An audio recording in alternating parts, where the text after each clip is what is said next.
31 की शाम को विश्व के 80% लोग एंजॉय करते हैं, है ना। क्लब पे जाएंगे,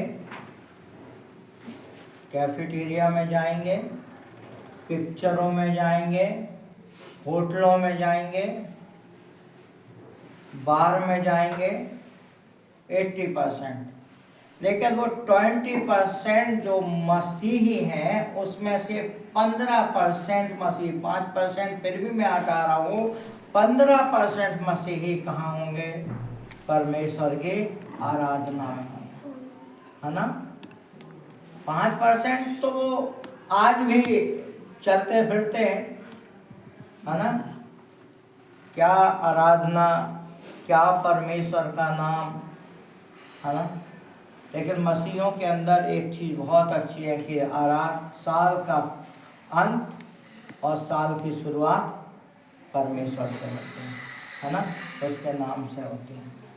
साल भर जाए ना जाए, लेकिन साल का अंत और साल की शुरुआत उसके नाम से होती है ना। कितनी अच्छी बात है ना। चलिए आइए हम परमेश्वर का हम सच में धन्यवाद देते हैं कि आज परमेश्वर ने मौका दिया कि हम लोग साल के आखिरी दिन में परमेश्वर ने हमें रविवार का ये दिन दिया कि हम परमेश्वर के नाम की भवन में आने पाए, है ना। सुबह और शाम दोनों टाइम आज प्रभु हमें मौका देगा कि हम उसके साथ संगति कर सकें। अच्छा, किसी को याद है सुसमाचार पाठ क्या पढ़ा गया था? मरकुस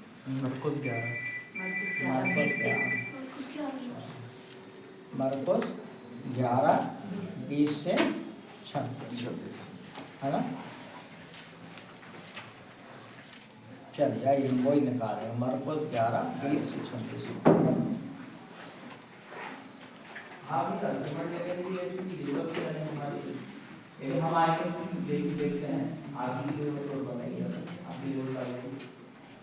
यहाँ पर इस प्रकार लिखा हुआ है, फिर भोर को जब वे उधर से जाते थे तो उन्होंने उस अंजीर के पेड़ को जड़ तक सूखा हुआ देखा। पतरस को वह बात स्मरण आई और उसने उससे कहा, हे रब्बी, देख, यह अंजीर का पेड़ जिसे तूने श्राप दिया था सूख गया है। यीशु ने उसको उत्तर दिया, परमेश्वर पर विश्वास रखो। मैं तुमसे सच कहता हूँ कि जो कोई इस पहाड़ से कहे तू उखड़ जा और समुद्र में जा पड़, और अपने मन में संदेह न कर, वरन प्रतीति करे कि जो कहता हूँ वह हो जाएगा, तो उसके लिए वही होगा। इसलिए मैं तुमसे कहता हूँ कि जो कुछ तुम प्रार्थना में करके मांगो तो प्रतीति कर लो कि तुम्हें मिल गया और तुम्हारे लिए हो जाएगा। और जब कभी तुम खड़े हुए प्रार्थना करते हो तो यदि तुम्हारे मन में किसी के प्रति कुछ विरोध हो तो क्षमा करो, इसलिए कि तुम्हारा स्वर्गीय पिता भी तुम्हारे अपराध क्षमा करे। और यदि तुम क्षमा ना करो तो तुम्हारा स्वर्गीय पिता, तुम्हारा पिता भी जो स्वर्ग में है, तुम्हारे अपराध क्षमा ना करे। परमेश्वर अपने वचन के पढ़े और सुने जाने पर आशीष देवे। 22 पद में लिखा है, यीशु ने उससे कहा, उसको उत्तर दिया, परमेश्वर पर विश्वास रखो। आज का जो सब्जेक्ट है वो है विश्वास योग्यता। यहाँ पर आखिरी में हमने पढ़ा, और जब कभी तुम खड़े, 25वें पद में लिखा है, जब कभी तुम खड़े हुए प्रार्थना करते हो तो यदि तुम्हारे मन में किसी के विरुद्ध कुछ, किसी के प्रति कुछ विरोध हो तो क्षमा करो, है ना। विश्वास योग्यता हर एक के जीवन में जरूरी है। हर एक जन के जीवन में विश्वास योग्यता बहुत जरूरी है ना। पति का पत्नी के प्रति विश्वास योग्य होना, पत्नी का पति के प्रति विश्वास योग्य होना, और एक दूसरे का विश्वास योग्यता जीवन में बहुत जरूरी है। यहाँ पर एक अंजीर का पेड़ है, अंजीर का पेड़ सूखा हुआ है और सूखे पेड़ के लिए लिखा हुआ है, क्या लिखा हुआ है? 21वें पद में लिखा हुआ है, यह बात स्मरण आई, उसने कहा, हे ऋषि देख, अंजीर का पेड़ जिसे तूने श्राप दिया था सूख गया है ना। आशीष और श्राप बहुत बड़ी चीज है ना। आशीष और श्राप बहुत बड़ी चीज है। दूसरों को जब हम आशीष नहीं दे सकते तो हमारा फर्ज नहीं बनता कि हम किसी को श्राप दें। मालूम है क्यों? पता है क्यों? क्यों हम कह सकते हैं कि दूसरे को जब हम आशीष नहीं दे सकते तो श्राप ना दें? क्योंकि वो श्राप उसको लगे ना लगे, वो श्राप लौट के हमारे पास आता है। वो श्राप हमारे पास, इसलिए कभी किसी को श्राप ना दें। यहां लिखा है कि लिखा है ना, अंजीर का पेड़ जिसे तूने श्राप दिया था सूख गया। परमेश्वर प्रभु यीशु मसीह ने अंजीर के पेड़ को श्राप दिया, वो सूख गया। हम कई बार अपने मुंह से कुछ ऐसे शब्द निकाल देते हैं जो दूसरों के लिए हम सोचते हैं हानिकारक, उसके लिए हानिकारक हो ना हो, लेकिन वो शब्द हमारे लिए हानिकारक। इसलिए कहते हैं जब हम किसी को आशीष देते हैं, किसी के लिए हम दुआ देते हैं, वो दुआ उसको लगे ना लगे लेकिन हमारे पास लौट के। इसीलिए हमेशा अपने मुंह से शब्द ऐसे निकालो जो आपके लिए आशीष का कारण हो, जो हमारे लिए आशीष का कारण है ना। कई बार यहाँ पे लिखा हुआ है 25वें पद में, किसी के विरुद्ध कुछ गलत है तो उसे क्षमा करो। क्षमा, विश्वास योग्यता में क्षमा बहुत बड़ी चीज होती है, वो हमारे जीवन में नहीं है।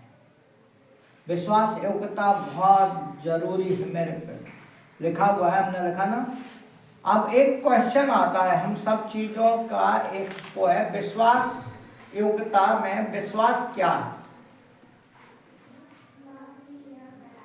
क्या है विश्वास? इब्रानियों 11 में लिखा है ना, अनदेखी वस्तु, अनदेखी चीज को मान लेना ही विश्वास।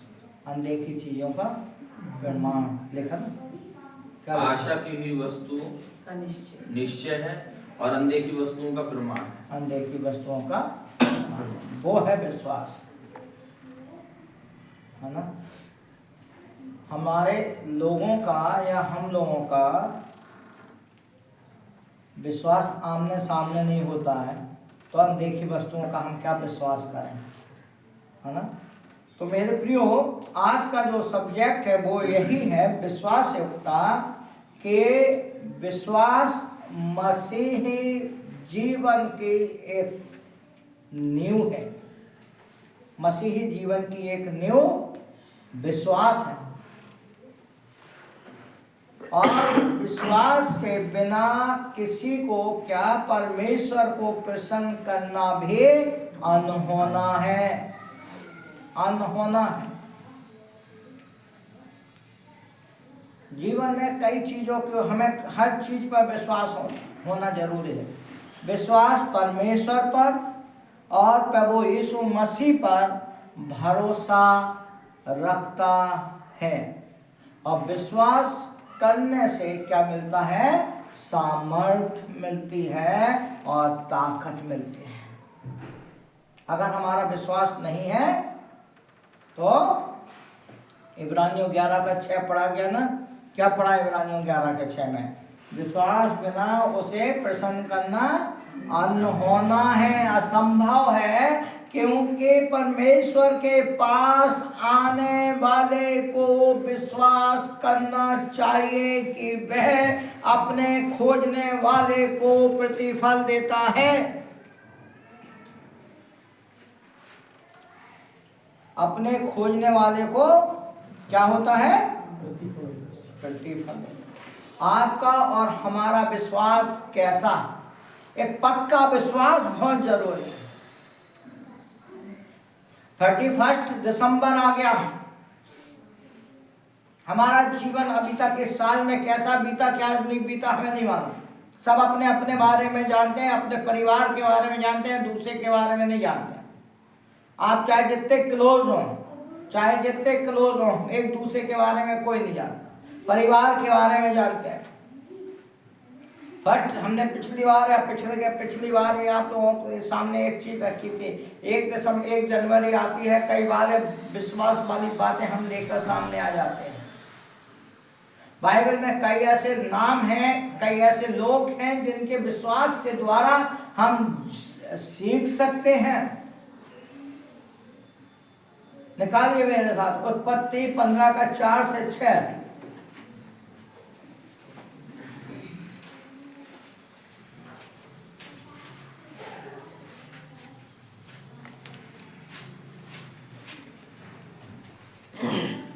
पढ़िएगा 4 से 6। तब यहोवा का यह वचन उसके पास पहुंचा, यह तेरा वारिस ना होगा, तेरा जो निज पुत्र होगा वही तेरा वारिस होगा। और उसने उसको बाहर ले जाके कहा, आकाश की ओर दृष्टि करके तारागण को गिन, क्या तू इनको गिन सकता है? फिर उसने उससे कहा, तेरा वंश ऐसा ही होगा। उसने यहोवा पर विश्वास किया और यहोवा ने उस बात को उसके लेखे में धर्म गिना। 14:4 पद में लिखा है, यहोवा का यह वचन उसके पास पहुंचा, तेरा ये वारिस ना होगा। किसके लिए? इस्माइल के लिए। इस्माइल के लिए वो कह रहा है कि ये तेरा वारिस ना होगा, लेकिन उसके आगे वो बता रहा है कि जब उसने उसको बाहर ले जाकर कहा, क्या कहा? आकाश की ओर दृष्टि करके तारागण कितने होते? एक बादल में हम लोग तारागण गिन सकते हैं, असंख्य लिखा हुआ है। तारागण को क्या तू उनको गिन सकता है? फिर उसने उससे कहा, तेरा वंश ऐसा ही होगा। आप देखिए 4 पद तक, 5 पद तक उसके पास बच्चा नहीं है, अभी बच्चा नहीं है, बेटा नहीं है। इस्माइल को छोड़ दीजिए। और परमेश्वर अब्राहम से कह रहा है, अब्राहम क्या सोच रहा होगा? अब तो हम बुजुर्ग हो गए हैं? अब तो हम बुढ़े हो गए हैं, और परमेश्वर कह रहा है कि तेरा बेटा होगा, तेरा बेटा ऐसा बेटा होगा कि मतलब ऐसा, मैं तुझको ऐसा इतनी बड़ी आशीष दूंगा कि तू तारागण को नहीं गिन पाता, वैसी बड़ी आशीष दूंगा। लेकिन उसके नीचे क्या लिखा है? उसने यहोवा पर विश्वास किया। सारा थोड़ा सा हंसी जरूर थी, सारा के मन में थोड़ा सा आया है ना। अब वही वाली बात आ जाती है उत्पत्ति 3 अध्याय से लेकर, है ना, हवा के से उठाकर सारा के ऊपर ले आओ। सारा के मन में थोड़ा सा डाउट आया, है ना। लेकिन अब्राहम ने क्या करा? यहोवा पर विश्वास किया, और न सिर्फ विश्वास किया बल्कि लिखा है यहोवा ने इस बात को उसके लेखे में धर्म गिना। वो है विश्वास। बच्चा नहीं है, कोई बच्चे की आशीष नहीं है। जो एक हाजिरा से मिला था, उसको कह रहा है कि वो तेरा बेटा नहीं है, और बड़ी आशीष दूंगा तुझे। कोई और होता तो क्या बोलता, अरे मिल तो गया ना, एक तो दिया ना, है ना, हाजिरा से दिया लेकिन है तो मेरा, है ना। लेकिन उसने क्या करा, परमेश्वर पर विश्वास किया। मेरे प्रियो, विश्वास योग्यता बहुत जरूरी है जीवन में। 2023 आपके जीवन में हो सकता है निराशा भरा रहा हो सकता है 2023 में आपके जीवन में आशीषें ना आई हो, 2023 में आपके काम ना बने हो, 2023 में आपके जीवन में बच्चे की आशीष ना आई हो, 2023 में आपके जीवन में नौकरी की आशीष ना आई हो, 2023 में आपके जीवन में मकान की आशीष ना आई हो, 2023 में आप नौकरी ढूंढ रहे हो, नौकरी की आशीष ना आई हो। लेकिन अब्राहम 100 वर्ष तक पिता के साथ चलता रहा, इसीलिए वो एक मित्र कहलाया। परमेश्वर के साथ साथ कंधे से कंधा मिलाकर चलता रहा। अब्राहम से परमेश्वर ने कहा तेरा खुद का एक बेटा होगा। अब्राहम ने कुछ नहीं बोला, अब्राहम ने एक चीज बोली, तेरे वचन के अनुसार हो। वो है विश्वास योग्यता, वो है विश्वास योग्यता। अब क्या आशीष देगा, 40 वर्ष के हो गए, अब क्या नौकरी मिलेगी, इतना साल तो कमा लिया, आप क्या मकान बना पाएंगे, हैं? विवाह के इतने वर्ष तो हो गए, बच्चे की आशीष कहाँ मिलेगी। अरे हन्ना रो रो के प्रार्थना करती थी, घुटनों के बल इसमें ड्योढ़ी पे बैठा करती थी, तब परमेश्वर ने उसको बच्चे की आशीष दी। उसकी दूसरी सौत जो पनिन्ना थी वो बच्चे की आशीष पा चुकी थी और वो उसे हन्ना को दिखा दिखा कर हंसती थी।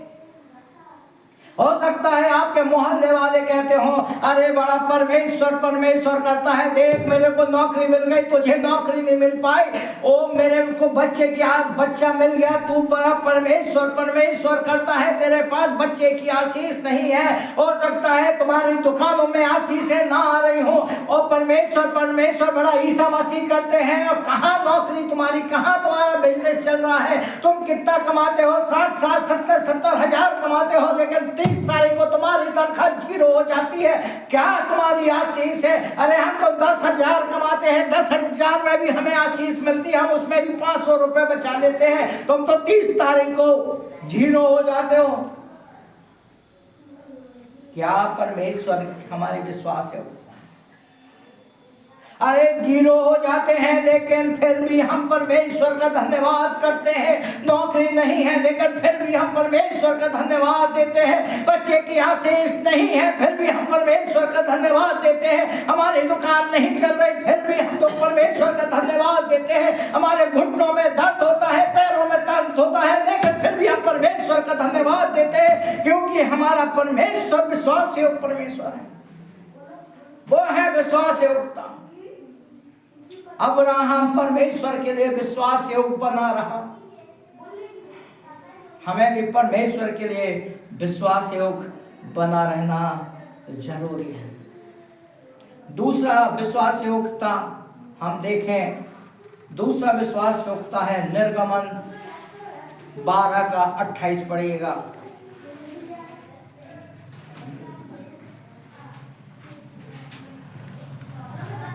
पढ़िएगा 12 का 28। इस्राएलियों ने जाकर जो आज्ञा यहोवा ने मूसा और हारून को दी थी उसी के अनुसार किया। लिखा हुआ है इस्राएलियों जाकर जो आज्ञा यहोवा ने मूसा और हारून को दी थी उसी के अनुसार। निर्गमन के 6वें अध्याय को जब हम देखते हैं तो यहोवा मूसा को बुलाता है, और ना सिर्फ बुलाता है बल्कि क्या करता है, मूसा यहोवा के सामने क्या करता है? बहाने बनाने लगता है। जब मूसा बुलाता है, परमेश्वर मूसा को बुलाता है, तो मूसा क्या करता है? बहाने बना लेता है। और 8वें अध्याय में हम देखें कि परमेश्वर ने मूसा से जो बोला, मूसा जाकर फिरौन से कहता है।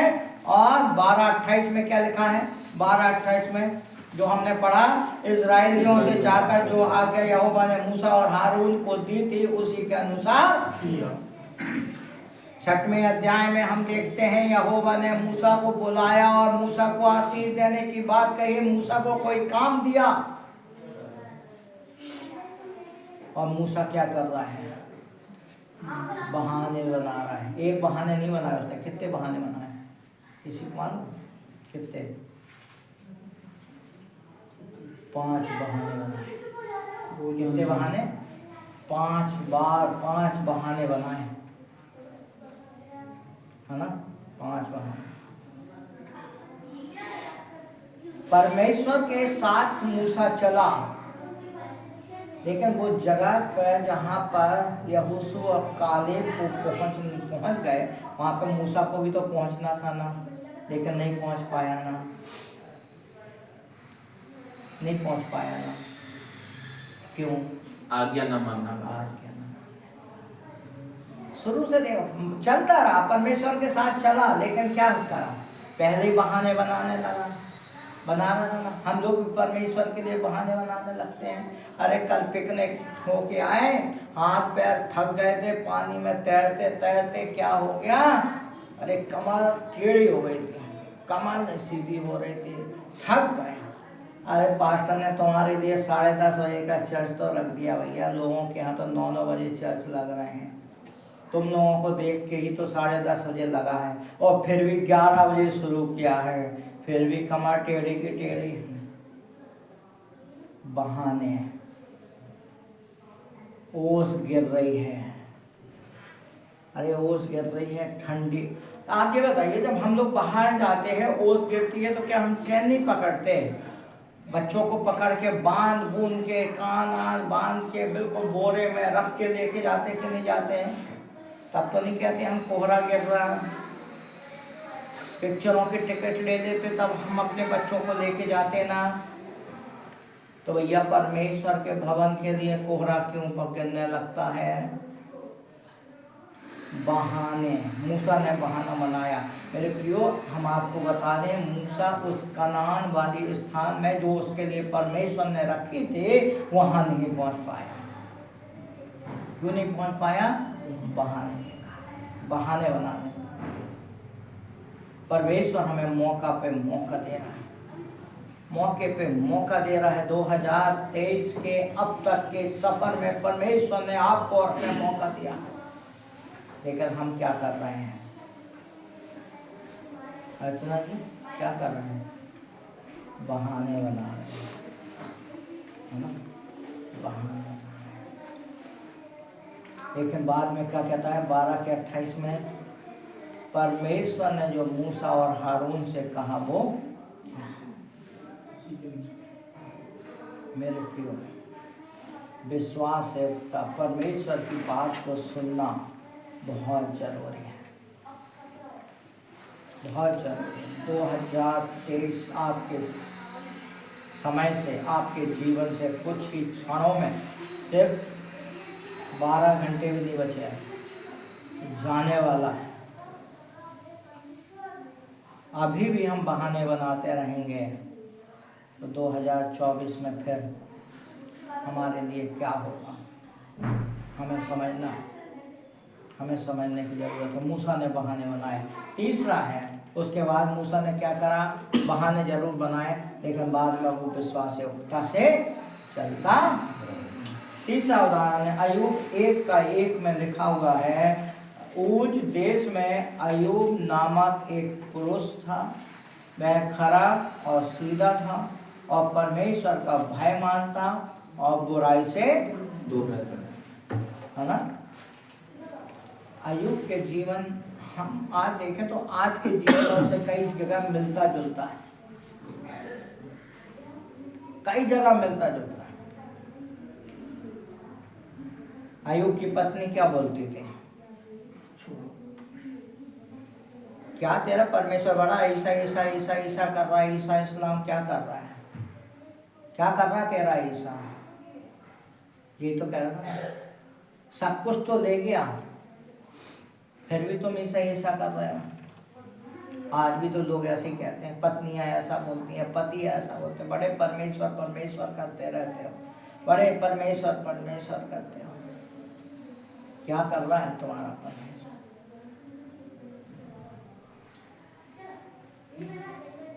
परिवार में तो आशीषें आ नहीं पा रही हैं, बड़ा चर्च चर्च करते हो। अय्यूब कैसा अटल बना रहा है, विश्वास योग देखिए उसकी विश्वास योग्यता, अटल बना रहा परमेश्वर के सामने। परिवार ने साथ छोड़ दिया, पत्नी ने साथ छोड़ दिया,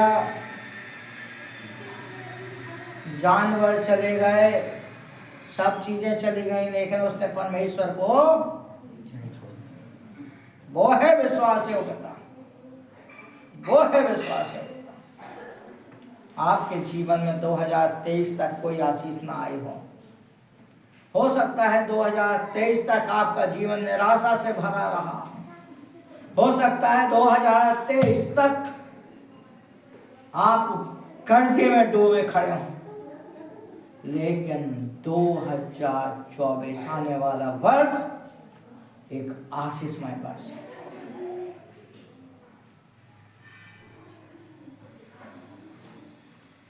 बात है विश्वास योग्यता, विश्वास योग्यता बहुत जरूरी है।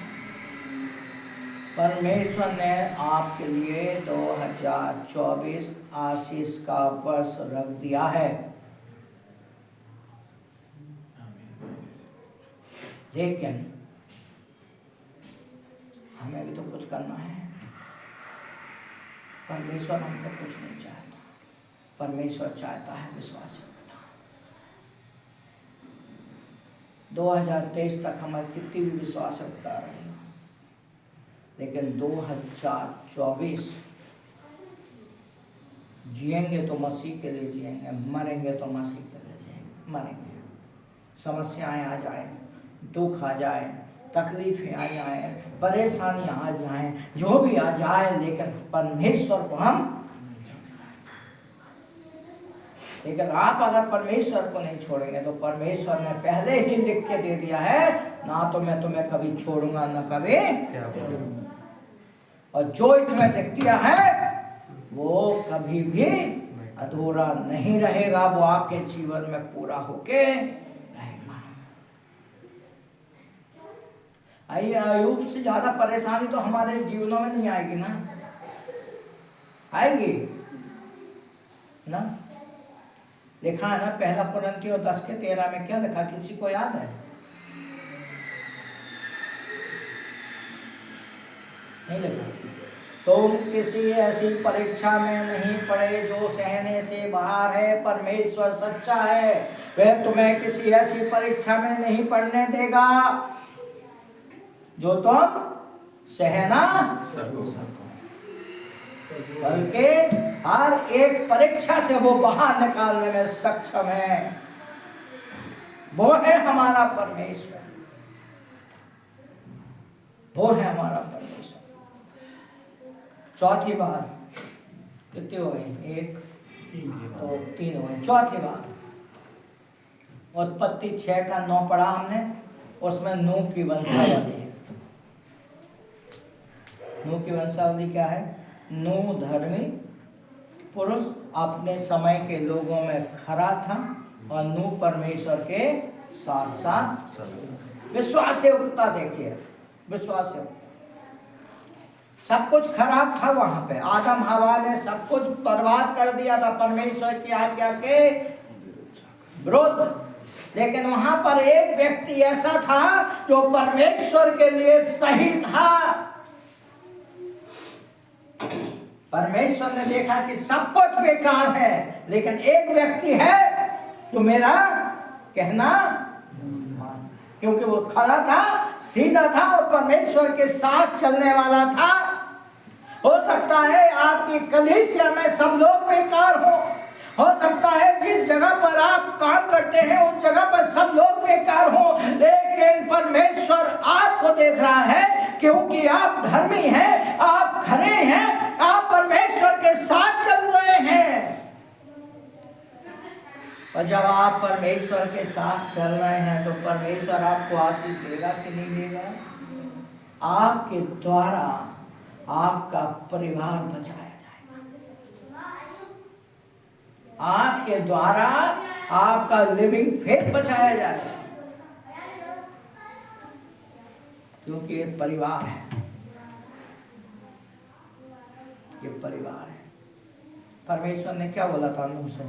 तू अपने बेटे, बहुओं को, पत्नी को और हर पशु पक्षियों में से एक एक जोड़े को लेना, यही बोला था।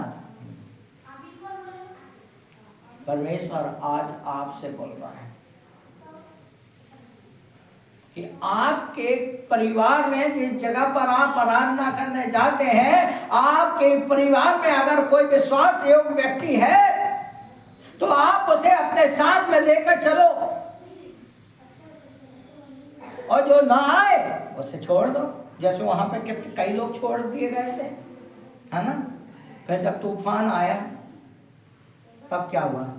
सब चिल्लाने लगे। परमेश्वर का प्रकोप आज्ञा ना मानने वालों पर पड़ता है। लिखा है कि नहीं लिखा? आज्ञा ना मानने वालों पर पड़ता है। मेरे प्रियो, नूह परमेश्वर के साथ चल रहा था, अब्राहम परमेश्वर के साथ चलता था, अय्यूब परमेश्वर के साथ चलता था, मूसा परमेश्वर के साथ चलने लगा क्योंकि परमेश्वर ने उसे नहीं छोड़ा। बहाने बनाता रहा, बनाता गया। आप बहाने बना रहे हैं, 2023 हो गया है बहाने बनाते बनाते, लेकिन परमेश्वर आपको नहीं छोड़ रहा। मूसा ने परमेश्वर को छोड़ा, मूसा ने परमेश्वर के सामने बहाने बनाए। मैं क्या गाऊंगा, मेरा तो गला बैठा हुआ है, मैं क्या बाइबल पढ़ूंगा, मुझे तो पढ़ना ही नहीं आता है। मूसा ऐसे बोल रहा था ना, मैं बोलने में भद्दा हूँ, निपुण हूँ, ऐसा हूँ, वैसा हूँ। परमेश्वर ने क्या कहा? उठ, मैं तेरे लिए मदद करूंगा। आपको मालूम है कई ऐसे लोग हैं जिन्हें बाइबल पढ़ना नहीं आती। हम आपको बोल रहे हैं, बहन आपको भी बोल रहे हैं, आप याद रखिएगा, कोशिश करने वालों की कभी हार नहीं होती। एक बहन है, पढ़ना नहीं आता। हम जब ललितपुर बाइबल सेमिनरी में थे, एक भाई था नेपाली, ऐसे खटर से बाइबल पढ़ता था। हमने कहाँ तक पढ़ा है? बोले भैया, हमने सही बता, हमने कहा बाइबल प्रभु ने पढ़ना सीखा, हमसे भी अच्छा प्रचार करता है, हमसे भी अच्छा प्रचार करता है। एक डेढ़ घंटे खड़ा हो जाता है प्रचार करने। कौन सामर्थ दे रहा? परमेश्वर दे रहा। ग्वालियर में एक बहन है, हम ऑनलाइन चल रहा है इसलिए हम नहीं बोल रहे, वो ऑफलाइन है, चलो फिर भी उसमें तो आएगा ना, है ना? वो बिल्कुल नहीं पढ़ना जानती थी, बिल्कुल नहीं पढ़ना जानती। आज उसको चर्च में अगर खड़ा होकर बोल दिया जाए बाइबल पढ़ने के लिए, तुरंत खड़े होकर बाइबल पढ़ती, कभी नहीं कहती कि हम नहीं पढ़ पाएंगे। जोड़ जोड़ के पढ़ती, लेकिन पढ़ती है खड़े होके। जब आप घर में बैठे हुए हैं, परमेश्वर से मांगिए कि प्रभु हमें बाइबल पढ़ने की सामर्थ्य दीजिए, प्रभु आपको सामर्थ्य देगा। इसलिए हम सब बच्चों से कहते हैं, कम से कम कुछ नहीं एक अध्याय रोज का पढ़ना शुरू करिए, जिससे कि आपने, हम बताए ना, जो लोग इसको पढ़ना शुरू करते हैं ना, इसको आपका स्कूल, आपका कॉलेज, आपकी नौकरी में जितने भी कठिन शब्द आएंगे ना, आप तुरंत पढ़ लोगे, क्योंकि इसमें कठिन से कठिन शब्द हैं जो आपको पढ़ने में मदद करता है ना। कई ऐसे शब्द हैं जहाँ छोटे आ की मात्रा, बड़े आ का मात्रा, कहाँ ऊ का मात्रा, कहाँ क्या लगाना है। आप इसको पढ़ना चालू करोगे, आप सब चीजें पढ़ना शुरू कर दोगे। बाइबल पढ़िए। हमने अभी तक देखे पुराने नियम के नाम, एक आध दो नाम नए नियम में बता रहे हम। पौलुस, पौलुस कैसा व्यक्ति था सब जानते हैं, तो काम में लिखा हुआ है ना पौलुस के बारे में। प्रभु यीशु मसीह के लोगों को सताने वाला, पत्थरें मारने वाला, वो समय से चला आ रहा है, आज से नहीं है, पहले से चला आ रहा है। वो पत्थरों से मारा करता था। जहां पे प्रचार के लिए लोग जाते थे, पौलुस उठता था और मार देता था, भगाता था, उसको प्रचार करने नहीं देता था। लेकिन एक समय ऐसा आया, प्रभु कहता है पौलुस, पौलुस तू मुझे क्यों सताता है। और पौलुस का नाम क्या पड़ा? शाऊल पहले था, पौलुस बाद में, है ना। नाम बदला उसका। नाम क्यों बदला? क्योंकि लोग पुराने नियम से उसको पहचान ना पाए। मन का परिवर्तन हुआ, उसका जीवन बदल गया। और बाइबल में मालूम है सबसे ज्यादा किताबें उसके द्वारा लिखी गई। सबसे ज्यादा किताबें उसके द्वारा लिखी गई। कितनी लिखी गई हैं?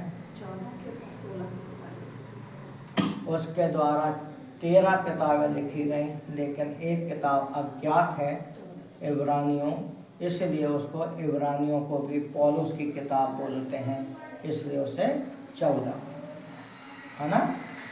पौलुस के द्वारा जो व्यक्ति कोई काम का नहीं था, परमेश्वर ने उसे घोड़े से उठाकर ऊंचे तक उठा दिया। क्यों? जब तक वो परमेश्वर के साथ में नहीं रहा, उसकी कोई वैल्यू नहीं थी। जब तक वो प्रभु के साथ नहीं था, उसकी कोई वैल्यू नहीं थी। लेकिन जब वो प्रभु के साथ में चलने लगा, प्रभु ने उससे नीचे से उठा के, प्रभु का वचन कहता है मैं तुम्हें पूंछ नहीं बल्कि सिर ठहराऊंगा, है ना। ऐसे नहीं कह दिया। जब वो प्रभु के साथ में हम चलते हैं तो प्रभु हमें पूंछ नहीं बल्कि सिर ठहराता है। आप प्रभु के लोग हैं। 2023 में आपने अपने जीवन को कैसे चलाया हम नहीं जानते, लेकिन आने वाला 2024 हम एक बार फिर कह रहे हैं आपके लिए एक आशीषमय वर्ष है। लेकिन विश्वास योग बने रहिए, विश्वास योग बने रहिए, मत छोड़िए, मत छोड़िए प्रभु को।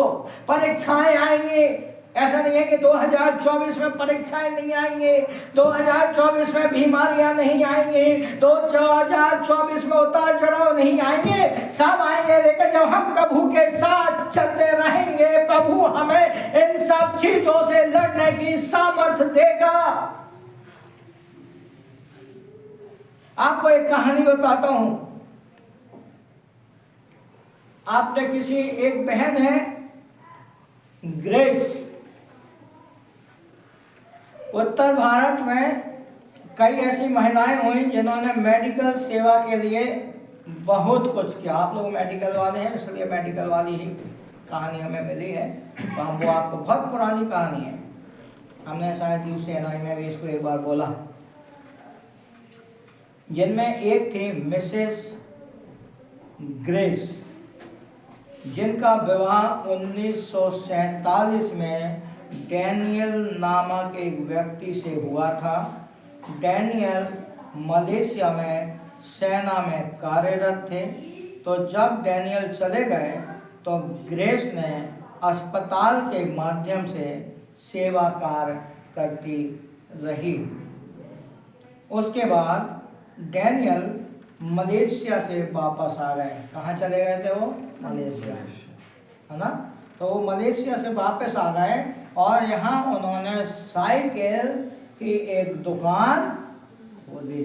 साइकिल दुकान, साइकिल की एक दुकान खोली और दोनों बुंदेलखंड, बुंदेलखंड का नाम सुना? बुंदेलखंड के छतरपुर में रहते हुए, छतरपुर का भी नाम सुना होगा, है ना। छतरपुर में रहते हुए अपने अपने कार्य को करते रहे। वो साइकिल का काम करते रहे, उनके साथ वो भी काम करते रहे और वो अस्पताल में भी काम करते रहे। ठीक है। ग्रेस ने अपने जीवन में कई समस्याओं का सामना किया, परंतु वह बार बार परमेश्वर के पास गए और परमेश्वर उनसे बातें करता रहा। वह अपनी सेवा के साथ साथ गांव-गांव में प्रचार भी करती रही और परमेश्वर के वचन के बारे में बताती थी और अंत तक परमेश्वर के साथ विश्वास योग बने रहे। और 1980 में डाकुओं ने उनकी और उनके पति की हत्या कर दी। बुंदेलखंड में ज़्यादातर, बुंदेलखंड, चंबल दो ऐसी जगह है जहाँ पर डाकू ज़्यादा रहते थे, है ना। तो डाकुओं ने 1980 में उनकी हत्या, लेकिन उस समय तक जब तक वो जिंदा रही तब तक क्या करती रही? परमेश्वर की सेवा करती रही, परमेश्वर के प्रति विश्वास से बने रहे। प्रभु आपको और हमें मौके पे मौका देते हैं। ऐसा नहीं है, बाइबल में कई हमने नाम आपको बताया, लेकिन कुछ नाम ऐसे भी हैं जो प्रभु के लिए विश्वास योग्य नहीं रहे। उसमें से पहला नाम है आदम का नाम। प्रभु के प्रति वो विश्वास योग्य, परमेश्वर के प्रति वो विश्वास योग्य। परमेश्वर ने तो सब कुछ उसको लिए रख दिया था, सब कुछ रख दिया था, लेकिन वो परमेश्वर के प्रति विश्वास योग्य नहीं रहा। दूसरा नाम है प्रभु यीशु मसीह के चेले। कई ऐसे चेले हुए जो प्रभु यीशु मसीह को छोड़कर चले गए। जब उनको क्रूस पर लटकाया जा रहा था, ज़्यादातर चेले प्रभु यीशु मसीह को छोड़कर चले गए। और एक और उदाहरण है, वो है यहूदा इस्करियोती, जो प्रभु यीशु मसीह के प्रति विश्वास योग्य नहीं रहा। मेरे प्रियो, मैं आपसे कहना चाहता हूँ, प्रभु के लिए विश्वास योग्य बने रहिए, विश्वास योग्य बने रहिए। और जब हम प्रभु के लिए विश्वास योग्य बने रहेंगे, प्रभु हमें आशीषों को भरता जाएगा। प्रभु ने आपके लिए आशीषें रखी हुई हैं, लेकिन प्रभु चाहता है कि हम और आप विश्वास योग्य क्या रहें, बने रहें। 2023 का सफर कुछ ही समय में समाप्त होने जा रहा है, समाप्त होने जा रहा है। लेकिन 2023 में आपके जीवन में जैसा भी बीता हो, लेकिन 2024 आप चाहते हैं कि आपके जीवन में अच्छा रहे। आप चाहते हैं कि आपके जो काम अभी तक नहीं बने हैं वो बन जाएं। तो प्रभु यीशु के साथ विश्वास है वो बने रहिए, बने रहिए विश्वास है। बराबर प्रभु के साथ समय बिताइए, बराबर प्रभु के साथ समय बिताइए। वो वाला गाना हमने शायद गाया कि नहीं गाया, ना दे सकते दुनिया कभी भी कोई सुख, शांति और आराम, केवल यीशु के पास ही ये सब चीज़ें हैं। यीशु के पास जाने से सुख मिलेगा, शांति मिलेगी, आराम मिलेगा और जो हम कमाते हैं ना उतने में भी बरकत आएगी। थोड़े से थोड़े में विश्वास योग रहने की जरूरत है। बाइबल कहती है ना, तो थोड़े से थोड़े में विश्वास योग रहा उसे मैं क्या करूँगा, बहुतों का भंडारी बनाऊंगा। 3 तोड़े याद है, 3, एक को 5 दिया, एक को 2 दिया, एक को 1 दिया। जिसके पास 5 था उसने 5 और बना दिए, जिसके पास 2 था उसके पास 2 और बना दिए, 1 था उसने गाड़ के रखा रहा। आपके पास भी तोड़े हैं, हमारे पास भी तोड़े हैं, लेकिन अब बात ये आती है कि हम उन तोड़ों का कर क्या रहे हैं। छिपा के रख रहे तो उसको हम ही उसमें ला रहे है ना। ये तो प्रभु आएगा और प्रभु बोलेगा मैंने तुम्हें तोड़े दिए, तुमने उन तोड़ों का क्या किया, है ना। फिर वो कहेगा धन्य है विश्वास योग दास जो थोड़े से थोड़े में विश्वास करेगा। हमें